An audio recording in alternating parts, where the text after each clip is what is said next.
everybody, and welcome to DNF, an F1 show podcast extravaganza starring myself. I am Spencer Hall. Joining me, as always, is Jessica Smetana. I get the intro this week because Jessica started last week's on mute. Yes.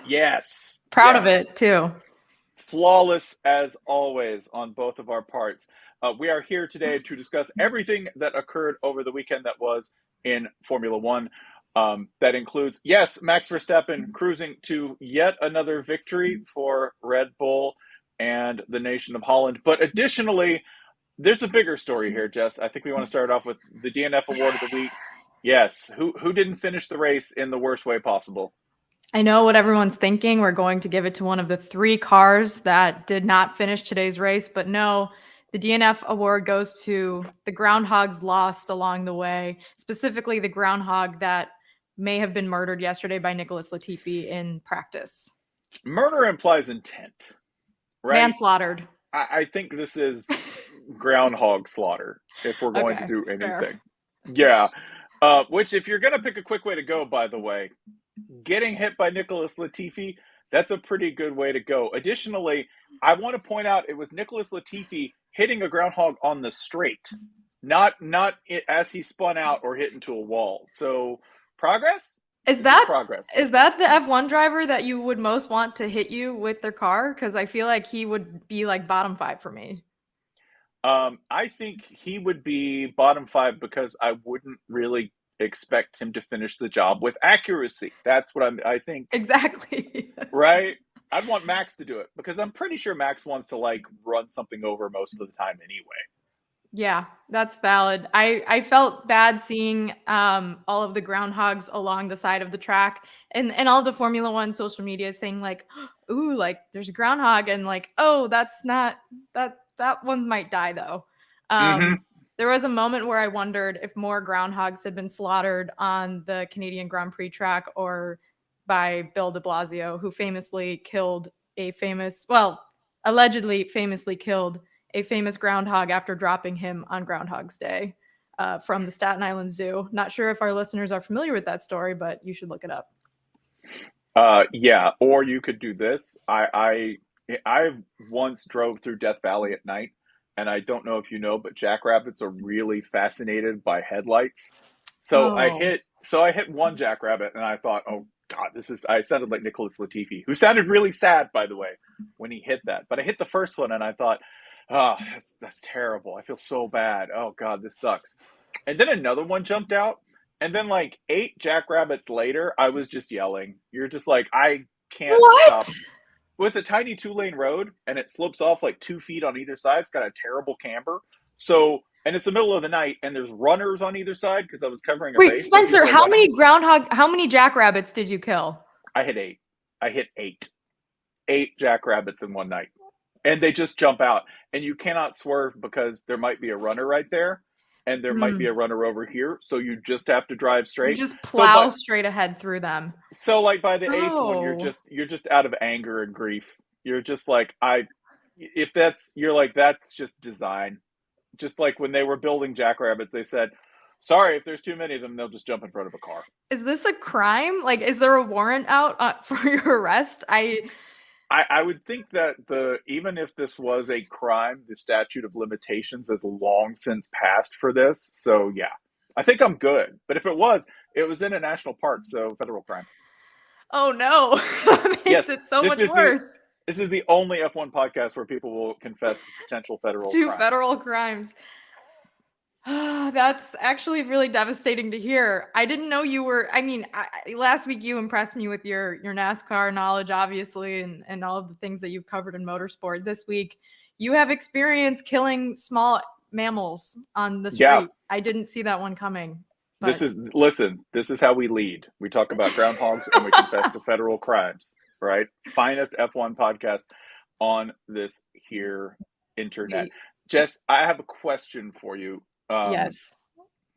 On this Father's Day, who got sunned, and who has sons? Who's your daddy? Is what I'm asking. In other words, because a couple of things did happen early to sort of set the pace. You and I thought after getting, I believe you started second, Fernando Alonso starting on the front row. Okay. Mm-hmm. Shouts out to dads. Shouts out to old guys. You thought maybe that first start, maybe that first lap was going to be chaos, right? Like there was real potential for that. Yeah, there was potential for chaos. It sounded like Alonso going into the race today was like, turn one is my only hope. So I'm going to go full throttle. Did not have a great start. Did not go full throttle around turn one. From that moment on, I knew Max Verstappen would win the race. We can get to that later. But what are you alleging? Who are you alleging is Fernando Alonso's daddy? I will say one, Fernando Alonso gets serious dad points for getting a slow start. Like classic over 40 dad start to, I'm going to be up at 5 a.m. and at 7:15, you're like, I hit snooze again. Yeah. So serious dad points to Fernando Alonso. I'm going to go ahead and say this. Lance Stroll, who's your daddy? Well, we all know because part of the Lance Stroll story is about who his dad is, aka the main financier of the team. However, he has another dad today because he got son by Zhou Guanyu.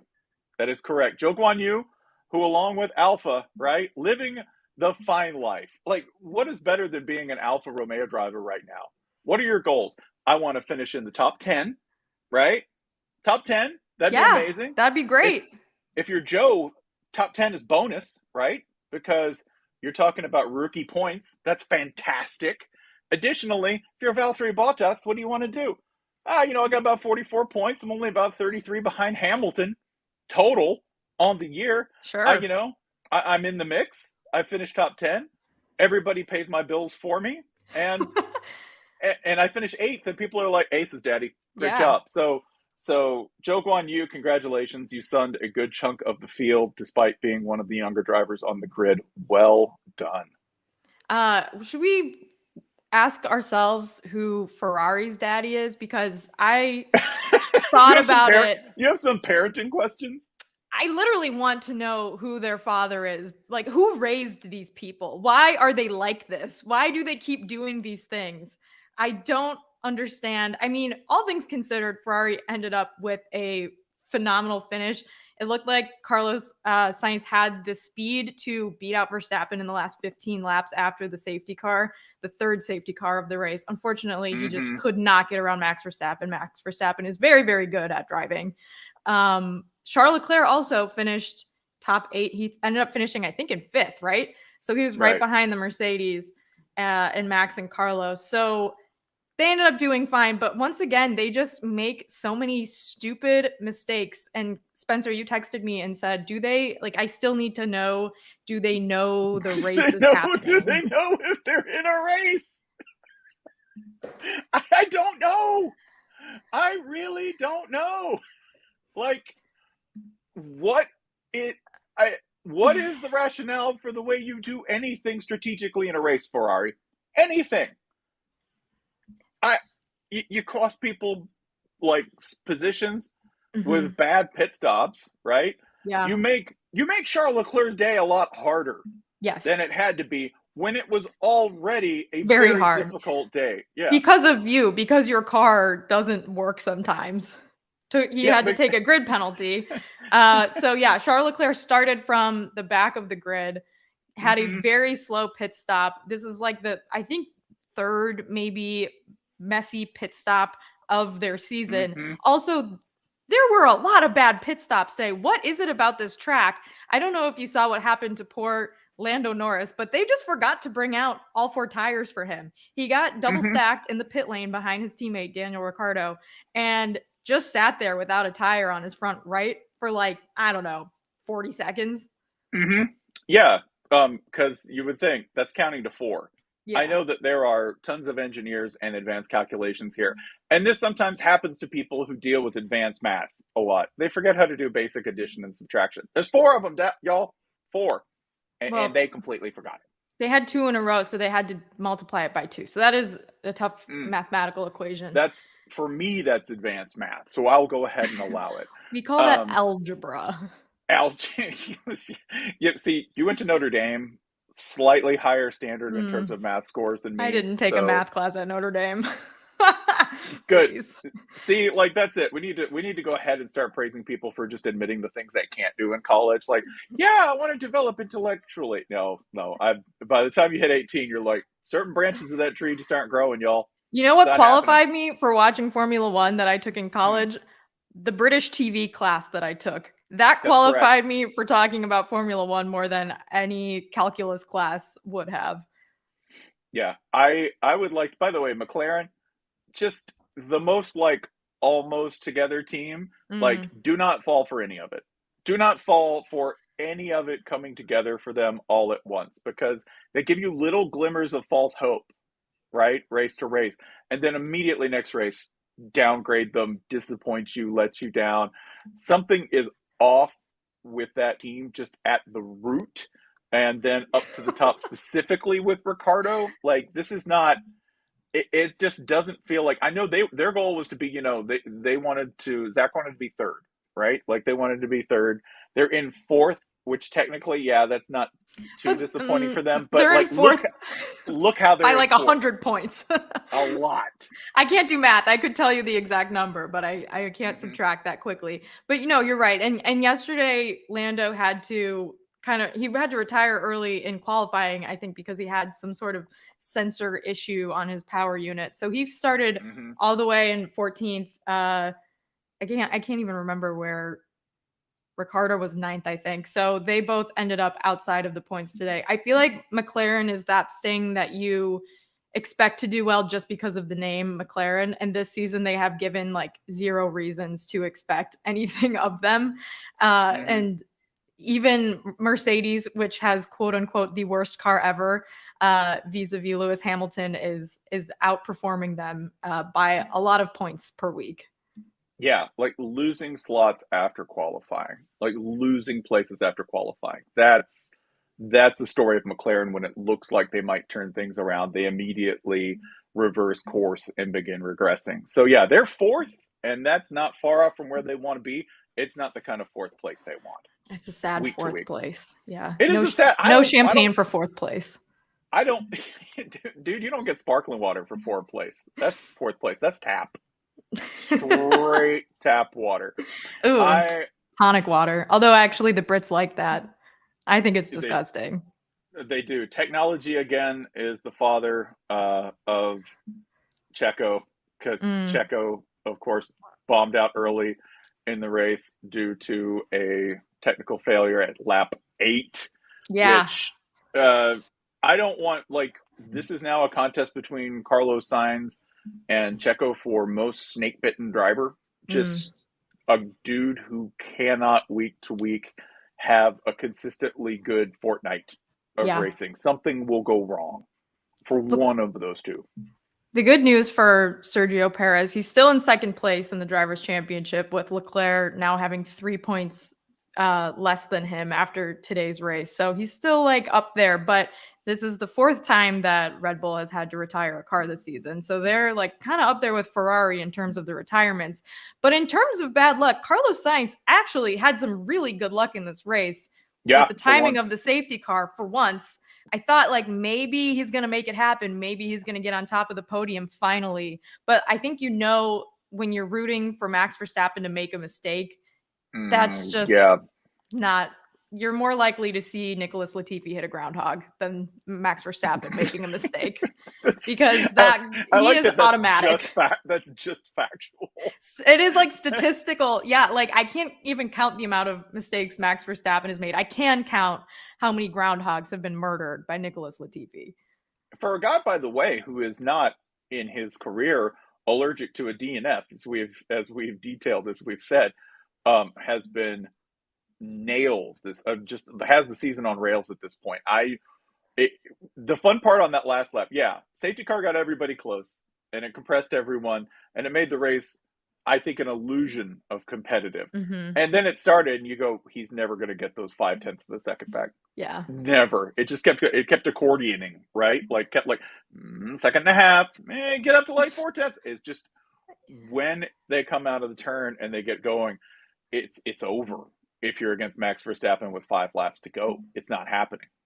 I had a friend staying with me this weekend who saw the end of the race. It was the first time she's ever watched Formula One.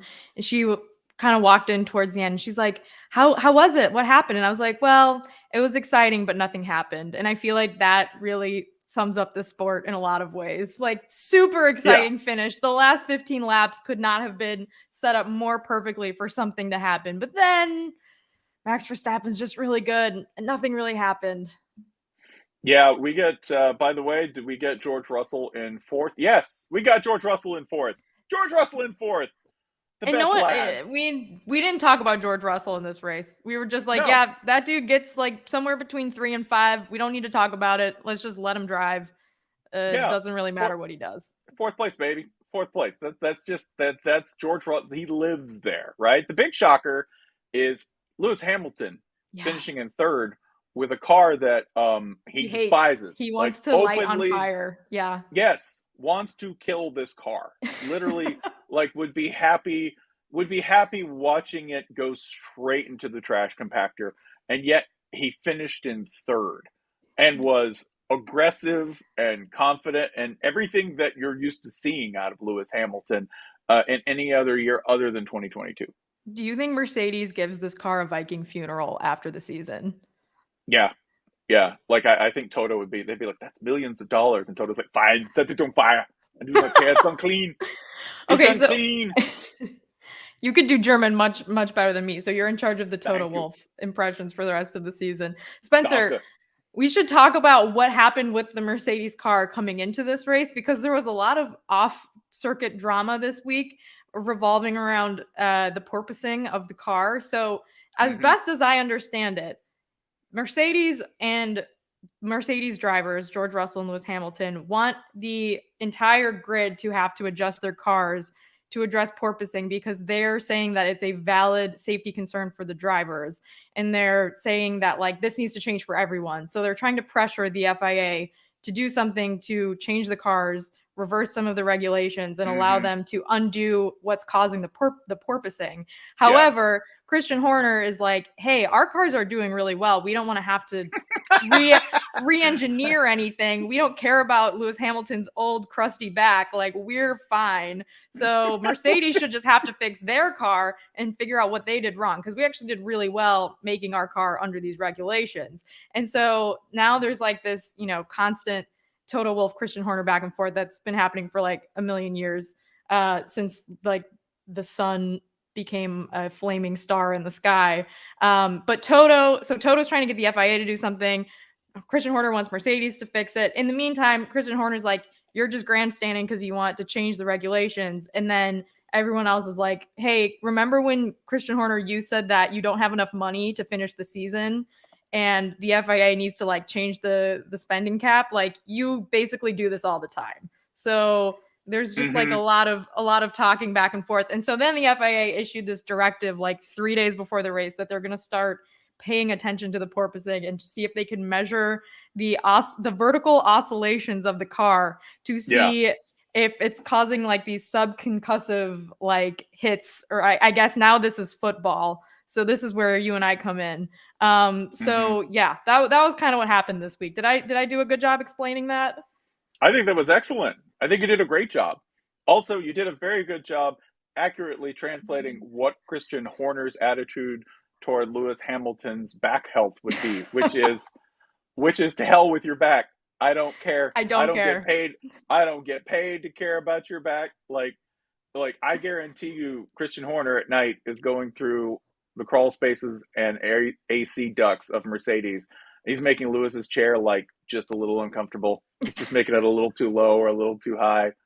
He's doing things like taking the lumbar support out, everything, because that's what he does. Support.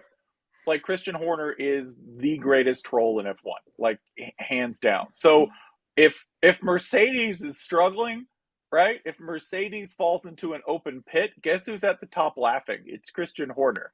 And I mean, he's kind of got a point.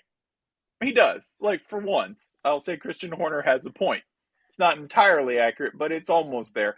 That, yeah, Red Bull's fine. Red Bull's fine. Why should they care? They're not going to.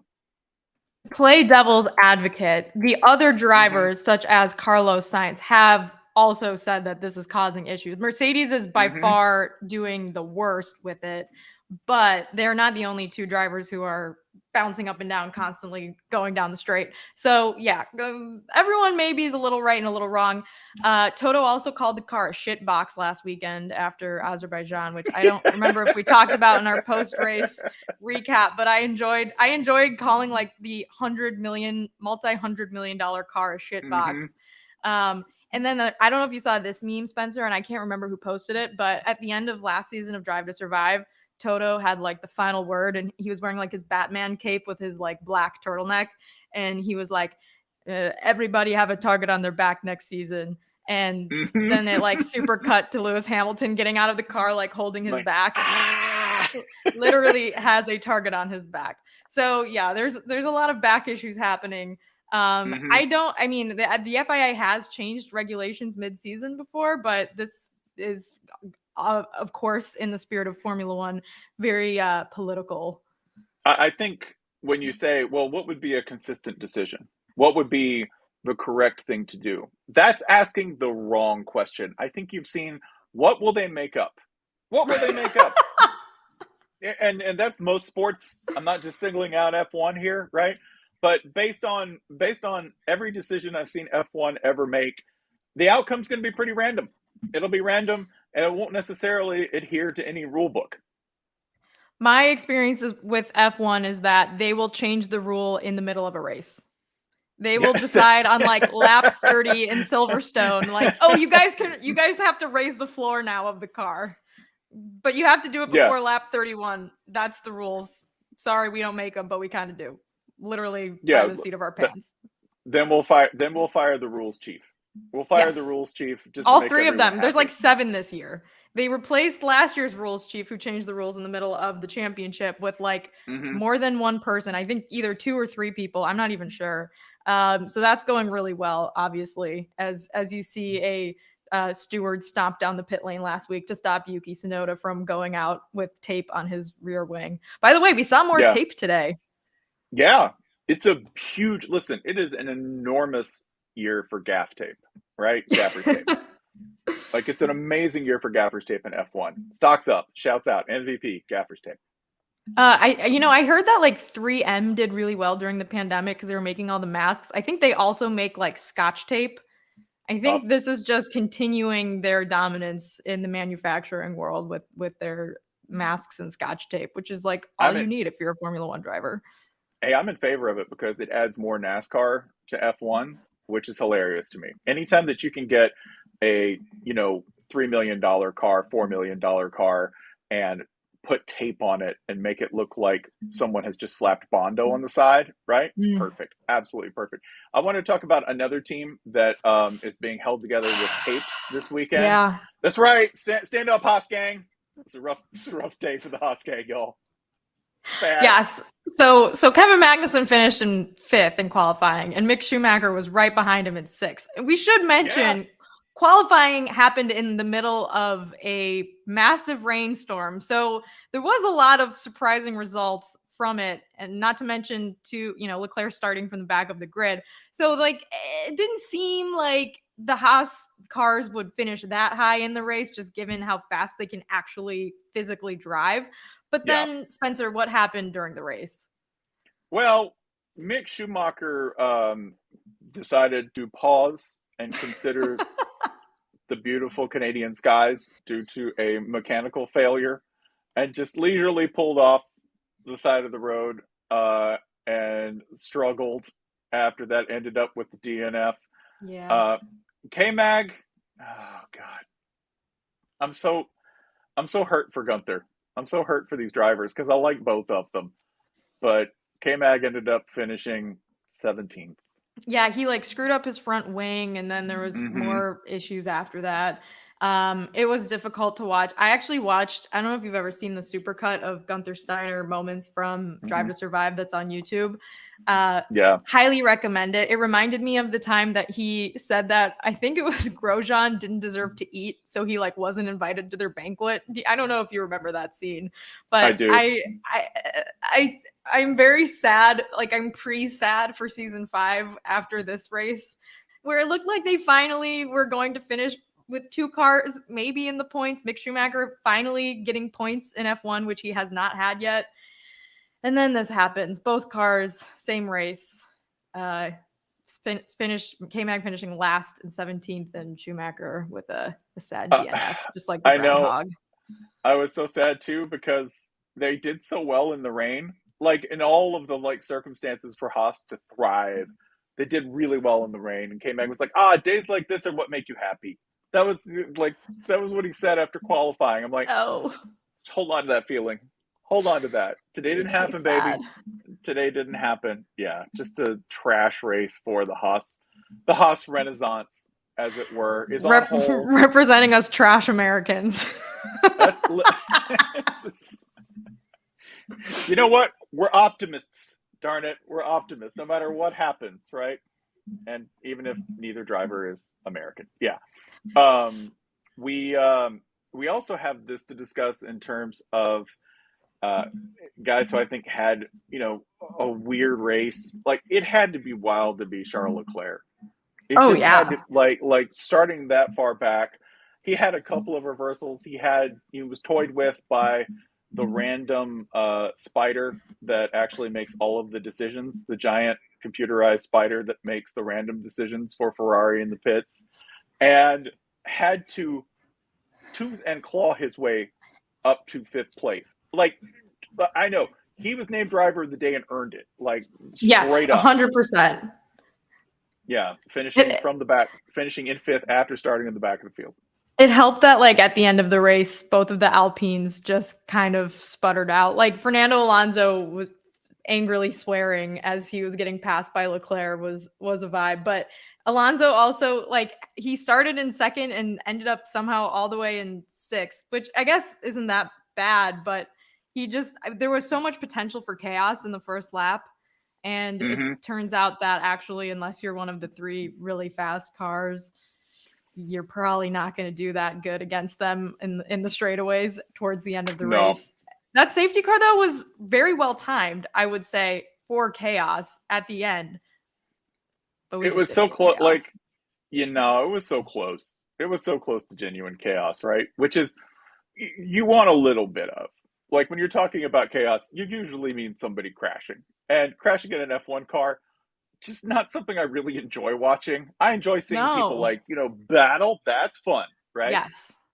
I definitely don't want anything out of there, anything in the crash realm, because I just don't like seeing all that stuff flying all over the place. It's indicative of a tremendous amount of force. I did also want to shout out Esteban Ocon.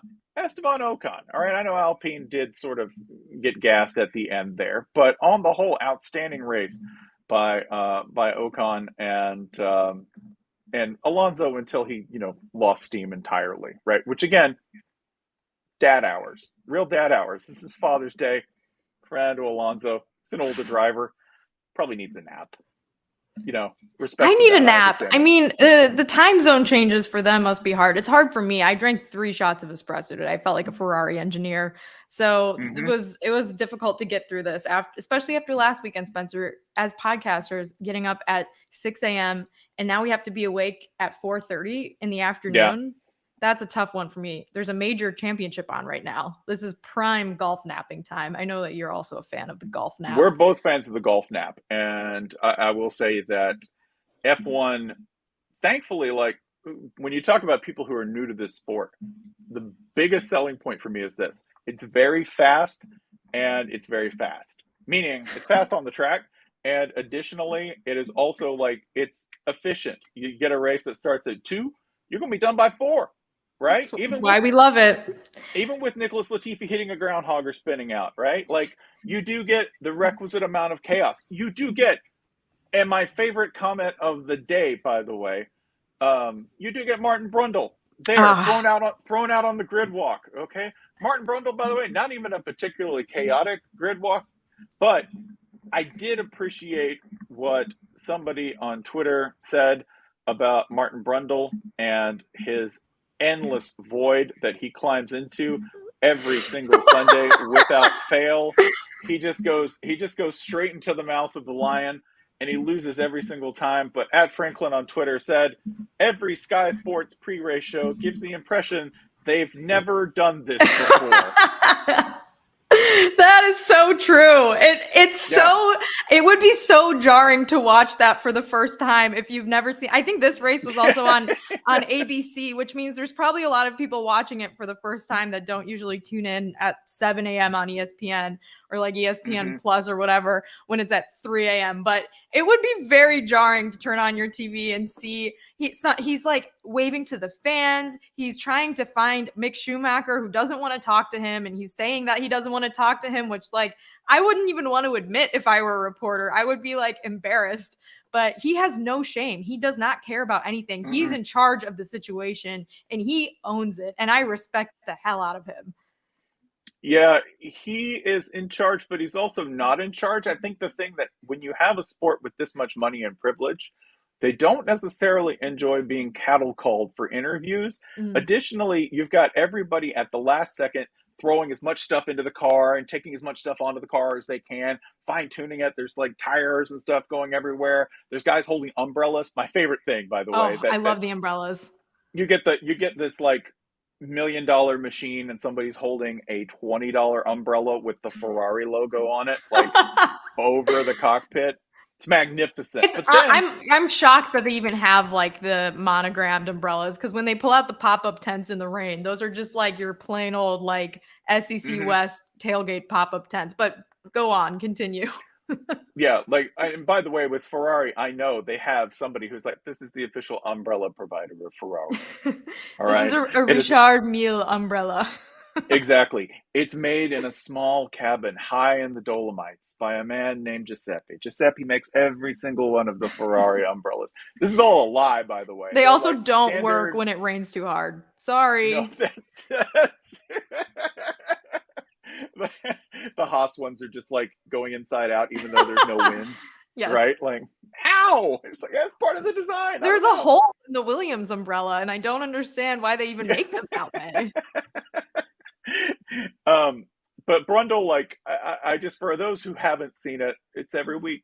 It's going to be like this every week, and some nights and days it's more chaotic than others, but it's always the same. So, and I hope it never changes. I hope Sky Sports never learns, and it feels like this every single time. It's one of the things I look forward to most about a race, actually, is Martin Brundle being set loose on the world. Is this a thing that like maybe our American sensibilities are just different than those in Europe or in the UK, where like we feel awkwardness and like we feel like the silence is like hard to watch, but they're just sipping tea and eating crumpets like all stereotypical British people, and just like thoroughly enjoying kind of like the quietness and just aloofness of it. Is that too stereotypical of me to assume? I think it's this. It's that there is some decorum in all of this, right? That if you set if you set somebody into a crazy situation, they're going to try to keep a stiff upper lip, even if that makes them look ridiculous. Which they, by the way, anybody's going to look ridiculous in this, right? Because the way they turn them loose is so uncoordinated and will always be uncoordinated, because the race teams aren't going to stop. Right? Do you think Christian Horner's going to be like, no, stop for the press? Do you think Max Verstappen's going to say, yeah, sure, I'll give an interview 2 minutes before I get in a car? No. I know. They're busy putting their cute little blankets on the tires to keep them nice and happy. But while you're on the topic, the little booties, yeah. While you're on the topic of Christian Horner, I feel like he actually goes out of his way to talk to Sky Sports. Like, I don't know if he's always on Sky before, during, and after the races. I don't know if he's like a paid contributor or if he just really wants to, be popular and be on TV a lot. But I feel like he seeks out Martin Brundle and is always answering questions and just, he's always there. Like, I see more of him than I see like Jensen Button. Like, he's just there. Yeah, always. And I just think that's because he absolutely loves talking shit. That's really it. Like, full. He just enjoys it. You put a mic in front of him and he will just short guy the hell out. Yes, by the way, if you have questions in the stream, if you are watching this and you would like to ask a question, we'll have Doug just pop it up on screen and we'll address it as best we can for you regarding the Canadian Grand Prix or anything beyond that. If it's something beyond, by the way, if it's something beyond F1, hell, maybe we'll answer that too, right? Apparently, apparently, Spencer, someone's asking what happened to Yuki Tsunoda. That's a good question. What happened to Yuki Tsunoda? Well, Yuki did not finish the race. The car would not turn. There is a shot, thanks to CJ0 on Twitter, of Yuki turning the car and doing this at what appears to be a better than 45-degree angle, and the wheels are just not turning. Yeah, not turning. Sometimes it happens. Yeah, so some sort of control failure for AlphaTauri and for Yuki Tsunoda. Luckily, Spencer, he didn't have a long walk back to the pit lane because it was on turn 1. Unlike Checo during qualifying, who had to like traverse a forest to get back to the pit lane. I'm not sure if you saw that yesterday, but he went into the barricade and there was like a 5-minute ISO shot of him just walking back. Like there's tree branches, there's grass. He's somewhere, I don't even know where, just in a forest, just walking back slowly in his race onesie. We do have a question. Who is the most likely of the team principals to have nipple rings? First of all, Daniel, thank you. That is a thoughtful and considerate question. Jess, who's got them? Okay. Who's sporting some door knockers? The first thing I thought of was at the Miami Grand Prix press conference, Spencer. I think we might have talked about this in person because I was very jarred by it. But this was during the jewelry controversy with Lewis Hamilton. And he told the room that he has 2 piercings that he can't take out. One is on his nose. One, he can't say where it is. And there was no follow-up question. I didn't see anyone like tweeting about this. I wondered if I misheard it. Other reporters there were like, no, I think that's what he said. Haven't really, gotten any clarity on that since. So, I mean, he's not a team principal, but Lewis Hamilton, he's obviously like wears a lot of jewelry. Of the team principals, I'm gonna go with Gunther. It just kind of fits the vibe. Pain? Yeah, he really likes pain. He's a weird guy. I will take the toughest job, and I will also get my nipples pierced to reflect how willing I am. It also feels like something that like Cyril would do after losing a bet. Like he's not in F1 anymore, but he was the team principal of Renault, and Daniel Ricciardo did bet him to get a tattoo if he won a race, and he did. And they actually did get that tattoo in the off season together. I don't know if they got matching ones or if Cyril just got his own. But that seems like something that he would accidentally gamble away. I'm going to go ahead and say this. If Lewis has a piercing, Toto has 2. So that's because he's just that competitive, right? If Lewis has 1, I need 2. And he's definitely not. So if he does, I think he's got both nips pierced. That's it, right? And that's why he lifts all those weights. He's got to keep it all tight, right? So it's all part of a scene. So I think that's who I would say. My second guess is Mike Crack, just because that's the funniest answer I can think of. Mike Crack definitely has 2 piercings on its nipples. Next question. This one. Is George Russell a lad? Ryan, thank you for that question. I think we determined that not only is he a lad, but the British press regards him as the best lad. He is the best lad. Yes. Spencer, I learned this week that he's the president of the Drivers Association. I don't know. I need to look into how you get this position. But he is the leader of the little drivers union. I don't know why I said little in a very condescending way, but he is the best lad. So I don't know. It kind of tracks. The best lad. That's amazing. Like, I adore the way the British press just lionizes him anyway, because his name is George Russell. He looks super British. He acts super British. They're like, the lad, the best lad. I adore that this apparently is close to the truth, because nobody meets George Russell and was like, yeah, that guy's a dick. No, like, everyone's like, he's the nicest man. He's so nice. 4th place and 5th place, the nicest spots, right? You're not elbowing anyone off the podium, but at the same time, you're doing really well. The best lad. The lads are fuming. Lads little cross sport banter. Yeah. Our next question: Are Mick and K-Mag still alive, or has Gunther fed? What makes anyone think that after dealing with Nikita Mazepin, Gunther has any problems with any driver for like the next year? Well, I mean, he was pretty upset after Mick's crash at Monaco. He was just like, we can't do this anymore. We can't afford this. And it reminded me of, yeah, go ahead. Like literally can't afford it. Wait, like, we literally can't afford this. Yeah, no, that's not a joke. It reminded me of in Drive to Survive, where he's like, Gene Haas puts $100 million of his own money into the car. I can't do the German. You can do it better, but he's definitely having those same conversations this year. Although, like, neither of those the issues today were necessarily either drivers' faults. Yeah. It's just like there's a dark cloud over their heads, and I guess maybe after Mazepin left, the cloud became a little less gray, but it's still there, and it's just dumping rain on Haas. Yeah, I would say that I don't think they're going to have any problems, and that Gunther being mad in general is not an emergency nor unusual. I think that's just Tuesday or Thursday. Yeah, that's just what your face looks like when you have nipple rings. Yeah, just like, Gunther Steiner, by the way, I think we can say he's definitely been to a rave or two.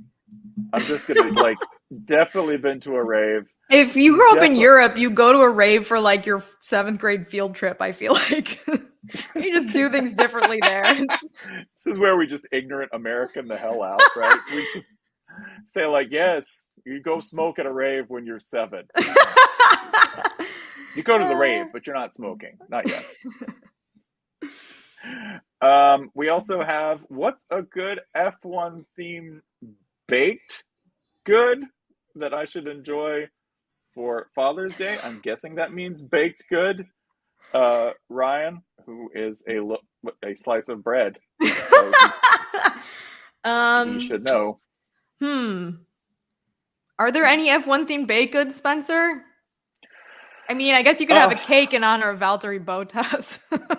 You could have two, man. You could have two. So yeah, I'm gonna go with. I will go with that cake for Valtteri Bottas. By the way, I'm so glad you mentioned that, because arriving in the mail this week. No. The delivery. Is it what I think it is?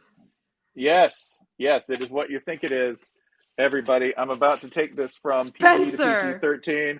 That is correct. I have the Valtteri boat ass sticker poster right there. That's correct. Isn't it majestic? Get a little closer. Show the people. Maybe they're unfamiliar. Yeah, those are some white butt cheeks in your face. How did you get that? Those are some Helsinki tea cakes. That is correct. They were selling. A friend of Valtteri's is a photographer and artist, so he sold them for charity and raised a bunch of money. So good on you, Valtteri. Good on you for donating money to charity, Spencer. Yes, I actually have 2 of these because someone bought one for me. So I ordered it, and my friend Janie Campbell went ahead of HuffPost, went ahead and got me one as well. So yeah, there we go. I'm devastated that no one sent me one of those. Like, legitimately, it would fit so well right here on my wall next to my Florida pictures, which are a dolphin, an alligator, and a flamingo. Valtteri's ass. Like, that's the most Florida thing ever. Yeah. He is a Florida man, just, dislocated, right? Like, I think he would easily fit in. In Miami, he looked very comfortable. I will put it that way. Okay. When you're rich, you look comfortable in Miami. I think all the drivers did. Also, shouts out to everyone in the comments for going ahead and saying Toto Wolff definitely has a sex dungeon. Thank you for just leaning into the ignorant American, like, yes, of course, he has a sex dungeon. That's it. DNF, the podcast for ignorant American F1 analysis. What have we learned? If we're going to go ahead and wrap it up ahead of, by the way, the F1 schedule, you won't see us again for 2 weeks because We do have a break before the circuit reconvenes at Silverstone. Silverstone. Where we're going to get the best crowd shots, because nobody lays out harder or with more alcohol than a English summer audience. But until then, what have we learned from the Canadian Grand Prix today? Groundhogs are an issue. You got to hire Bill Murray to get that shit figured out. Kill all the gophers or whatever. We gotta do something about the Canadian groundhog situation. They have no regard for their own safety or anyone else's. None. What I learned is that I'm very happy that a groundhog did not jump in front of Zhou Guanyu, Charles Leclerc, or Mick Schumacher. They were already having hard enough days as is. They did not need any further interference. Additionally, I learned that Max Verstappen remains really good at F1. He's just they're in a groove right now, a fiendish groove, one that can't even be interrupted by the Helsinki tea cakes of one Valtteri Bottas. And Spencer, if this season ends up being a Max Verstappen runaway prize midway through, we'll still be here talking about the rest of the pack, who has nipple rings, Valtteri's butt, all the other F1 things. If Gunther Steiner will commit a murder, and we'll still be here even if that happens. Has committed. Haas committed. And on that, I want to go ahead and thank everyone for tuning in. That was Jessica Smetana hitting the capper of a pun. I am Spencer Hall, pulling in P19, P20. Shouts out, I hope that guy who said I looked unserious because I have a beard, I hope he's watching, right? Who wants to be taken seriously? Come on. That would not be fun. Well, I mean, listen, with the receding hairline he had, I understand. He's a crab in a bucket. He's got to pull guys back in, right? For those of us living our truth happily. Thank you very much. All right. Oh, train's here. Gotta go. Bye. All right. Bye, y'all.